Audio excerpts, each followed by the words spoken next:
Sejak bayi tabung yang pertama 40 tahun yang lalu sudah 8 juta bayi dilahirkan di seluruh dunia. Dan itu dari berbagai macam cara bayi tabung, baik itu natural cycle maupun sampai ke konvensional. Kalau kita ingat sejarahnya, ini sejak tahun 1953 ini Dr. John Rock, dia mulai, dia dokter di Inggris, dia mengambil sel telur dari tubuh wanita, terus mengambil saja, ini mau diapakan ya? Kemudian mereka berusaha untuk membuahi dengan cara tentu saja konvensional, natural cycle gitu. Akhirnya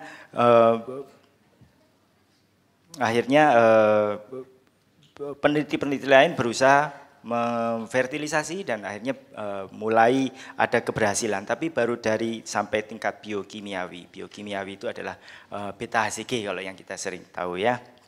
Kemudian pada tahun 1978 Patrick Steptoe dan Robert Edwards ini juga mulai berhasil, tapi saat itu kehamilan ektopik dimasukkan, tapi kemudian menjadi bayi yang hamil di luar kandungan.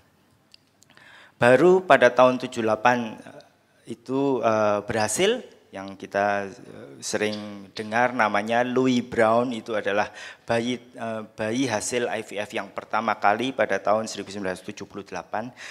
Ya, tapi waktu itu kan dilakukan konvensional, ya, konvensional natural cycle, maksudnya kita menunggu sampai telurnya matang alami, kemudian dibuahi dan secara dicampur saja kemudian menjadi kehamilan. Tapi peneliti dokter seluruh dunia berusaha ingin gimana caranya berusaha keberhasilan ini lebih tinggi dan lebih tinggi terus. Sehingga mereka menemukan obat-obatan dan yang terakhir hormon. Hormon itu mulai dari mengambil dari urin wanita menopause yang mengandung hormon, kemudian disuntikan pada wanita muda sehingga telurnya menjadi lebih banyak. Tapi juga sampai yang sekarang namanya hormonnya rekombinan, dibuat dari menggunakan di dalam pabrik dan dengan menggunakan enzim.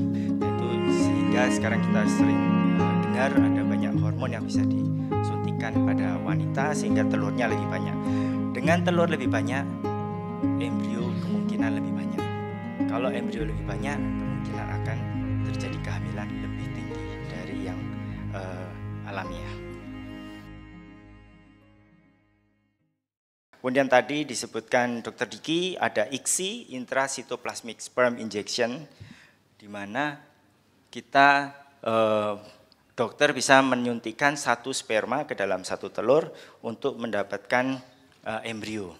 Karena ternyata banyak sperma-sperma yang tadi tidak bisa dicampur, tidak bisa membuahi, sehingga dilakukan penyuntikan.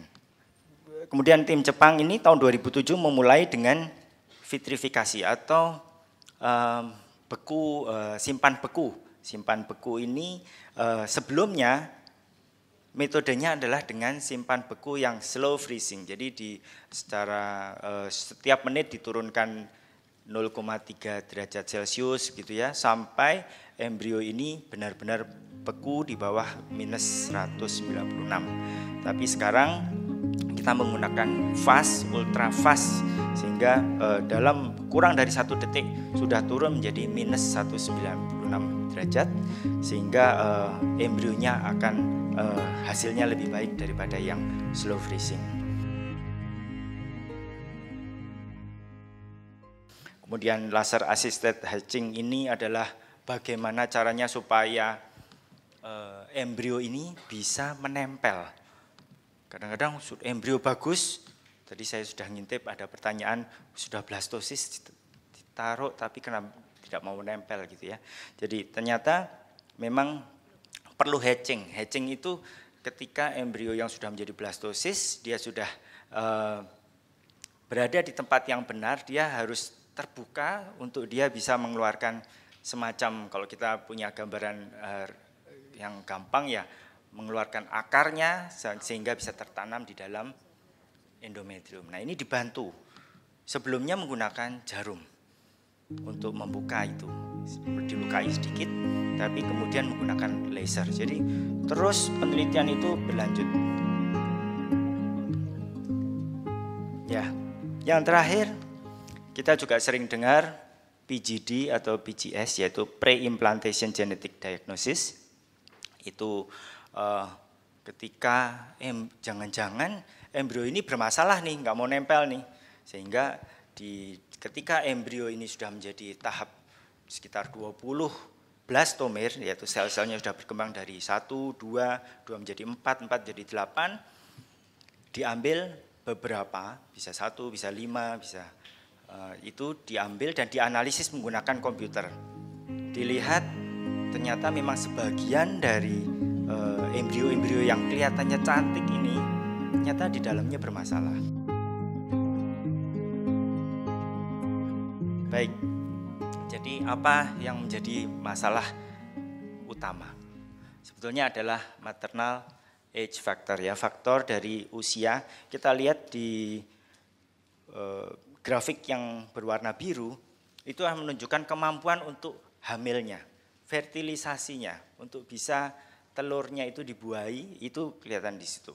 Jadi kalau pertama kali hamil, ya itu yang angka biru. Dengan berlanjut ke kanan itu berarti usianya. Di atas 35 tahun langsung menurun drastis. Ya, ini langsung 35 tahun menurun drastis. Sampai di atas 45 tahun akan sangat sulit untuk berhasil terfertilisasi pun sangat sulit. Sedangkan grafik yang berwarna merah ini atau oranye ini adalah kemungkinan untuk keguguran. Jadi sudah sulit berhasil, ketika berhasil pun angka kegugurannya akan tinggi. Jadi kalau kita di ujung ini 45 tahun, kalau ada pasien, saya selalu pasien yang hamil datang gitu, saya sudah mempersiapkan hati saya sendiri dan pasien bahwa ini belum tentu berhasil. Jadi belum tentu bisa berlanjut sampai menjadi bayi. Itu adalah faktor maternal, usia maternal. Dan demikian juga di IVF juga begitu. Kalau dengan bertambahnya usia maka penurunan keberhasilan akan menurun. Yang biru adalah kalau kita transfer 2 atau 3, kalau di luar negeri pernah sampai mencoba transfer sampai 5-7 embrio dimasukkan. Karena yaitu ingin berhasil. Nah, kalau ganda dihitung semua itu biru. Kemudian yang putih adalah yang single live birth, ya, yang satu. Jadi tentu saja lebih rendah keberhasilan. Tapi semua menurun. AMH. Sudah banyak ya yang tahu ya AMH, anti-Mullerian hormone. Ini adalah dia hormon yang untuk memprediksi berapa jumlah telur sisa. Jadi berapa cadangan telur dari wanita. Ini tentu saja sama dengan usia tadi, menurun, makin lama makin habis, jadi cadangannya makin berkurang. Dan tentu pada wanita-wanita yang mengalami kista, kemudian operasi laparoskopik itu bisa tiba-tiba turun. Jadi banyak yang beberapa pasien sudah mengalami laparoskopi, mendapatkan tindakan laparoskopi karena kista gitu, langsung turun hanya tinggal separuhnya atau sepertiganya. Ya memang karena penyakit-penyakit itu menyerang indung telur.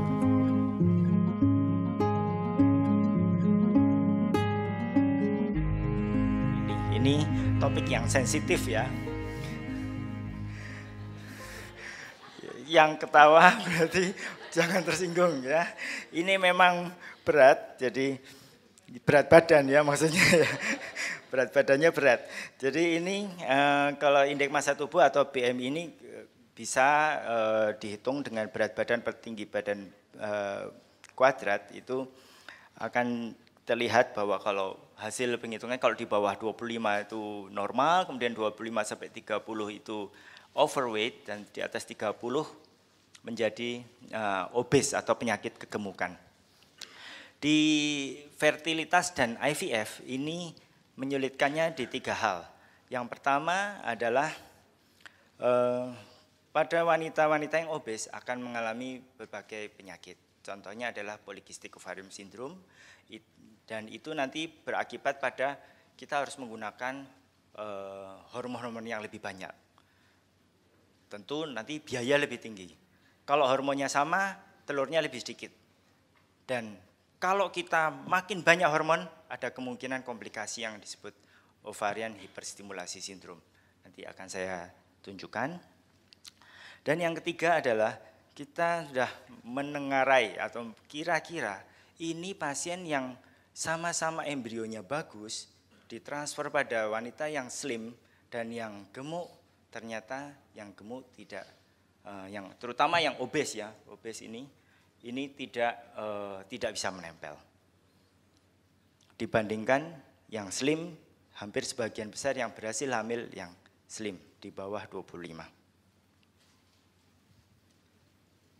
Nah, ini keadaan apa yang menyebabkan IVF gagal? Kadang-kadang kita menemukan yang namanya hydrosalping. Hydrosalping ini kita bisa lihat di hasil ronsennya seperti ini. Ada cairan menumpuk di saluran tuba. Bisa di kanan, bisa di kiri, bisa di dua-duanya. Ini jelas meskipun kita bisa dapat embrio yang bagus, ketika ditransfer masuk ke dalam rahim akan menyebabkan kegagalan implantasi. Oke, ini terus, kemudian apa yang harus dilakukan konvensional dengan mild stimulation. Nah, ini tahun 2017 ada jurnal yang sudah berusaha untuk menghimpun semuanya. Ternyata dia menemukan bahwa tidak ada perbedaan bermakna pada hasil kehamilan, kemudian live birth rate antara gonadotropin yang dosis rendah, yang seperti kita lakukan, dengan yang gonadotropinnya hormon yang tinggi, dosis tinggi, itu tidak ada perbedaan. Dan pada kesimpulannya, karena yang pro dengan dosis tinggi itu mengatakan bahwa kalau sekali dengan biaya besar, nanti berhasil kan sudah selesai. Sedang dibandingkan dengan yang kecil, kemudian belum tentu berhasil gitu ya. Tapi dalam jurnal ini dikatakan tidak ada perbedaan makna, dan justru cost efektifnya harus dipertimbangkan lagi, harus dihitung lagi mana yang lebih menguntungkan. Jadi itu akan sangat sulit karena tiap individu, tiap pasangan berbeda keadaannya. Nah, ini saya menunjukkan bahwa stimulasi itu hanya satu bagian. Padahal bayi tabung itu ada mulai dari screening pasien, kemudian laboratorium, injeksi, ICSI, semua berurusan dengan apakah kita mau memaksimalkan semua atau kita mau berorientasi pada kebutuhan pasien. Sehingga kalau yang maksimal ya pasti cost-nya tinggi, kalau yang kita bisa mengurangi biaya dengan pasien yang kebutuhan pasiennya apa, itu kita bisa mengurangi.